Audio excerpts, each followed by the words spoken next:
aliran Salafi, aliran Wahabi kalau berkuasa akan menumpahkan darah sesama Muslim yang tidak sepaham. Baik, ini terkait pertanyaan ini sebenarnya pertanyaan yang aneh. Kenapa pertanyaan yang aneh? Karena yang kita ketahui bahwa ketika seseorang bermanhaj salaf itu praktis tidak ikut-ikutan dengan masalah politik kekuasaan. Bagaimana mungkin dia akan berkuasa sementara tidak membahas yang terkait dengan masalah kekuasaan. Bahkan kita tidak akan menemukan kajian mereka yang terkait dengan masalah menggulingkan penguasa. Bahkan di kelompok mereka itu jangankan menggulingkan, ngerasani penguasa saja itu tidak boleh. Silakan nanti ketemu dengan saudara-saudara kita yang ngaji manhaj salaf. Mereka itu untuk mencela penguasa saja tidak boleh. Jadi mereka itu mencela penguasa saja tidak boleh. Bahkan mereka itu sangat taat kepada pemerintah. Contoh misalnya pada saat Ramadan, kalau di Muhammadiyah kan pakai hisab. Berbeda dengan pemerintah. Kalau salaf enggak, mereka akan ikut dengan keputusan pemerintah. Bahkan andai pun yang dibuat oleh pemerintah itu, keputusan pemerintah tersebut itu dalam tanda kutip mendolimi mereka, mereka tidak akan melawan. Itu salah satu prinsip dari manhaj salaf.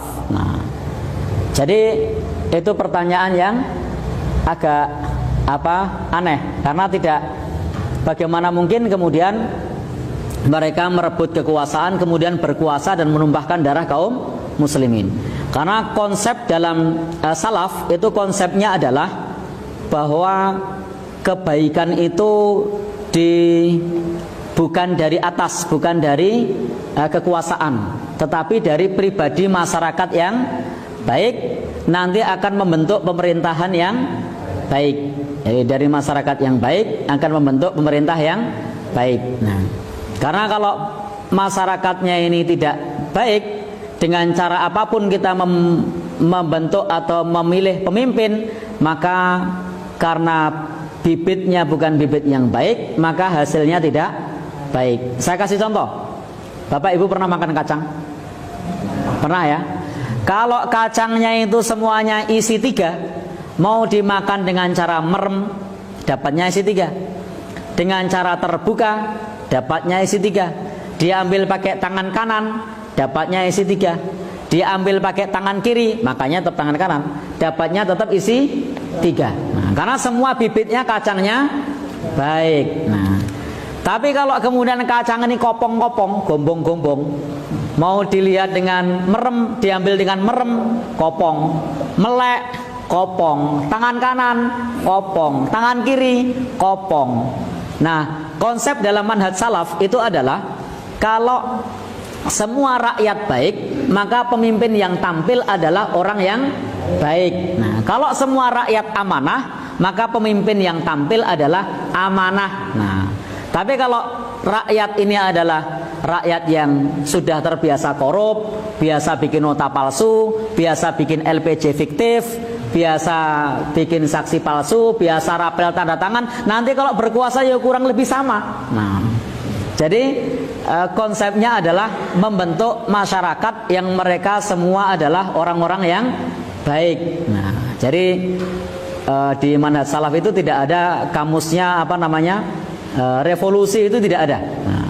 Nanti silahkan baca salah satu buku pedoman yang biasa dipakai, misalnya kitab Ushulus Sunnah yang dipakai oleh Imam Ahmad rahimahullahu, yang ditulis oleh Imam Ahmad rahimahullahu taala. Di situ tidak boleh bagi kita untuk memerangi penguasa yang sah.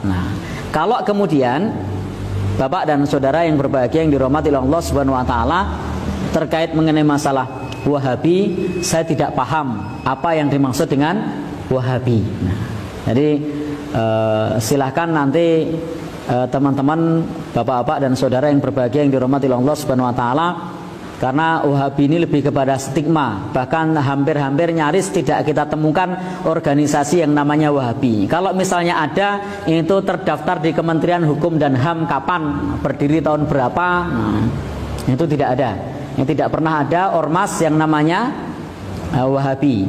Di negeri kita tidak terdaftar, di negeri lain juga tidak terdaftar. Jadi tidak ngerti apa yang dimaksud dengan Wahabi.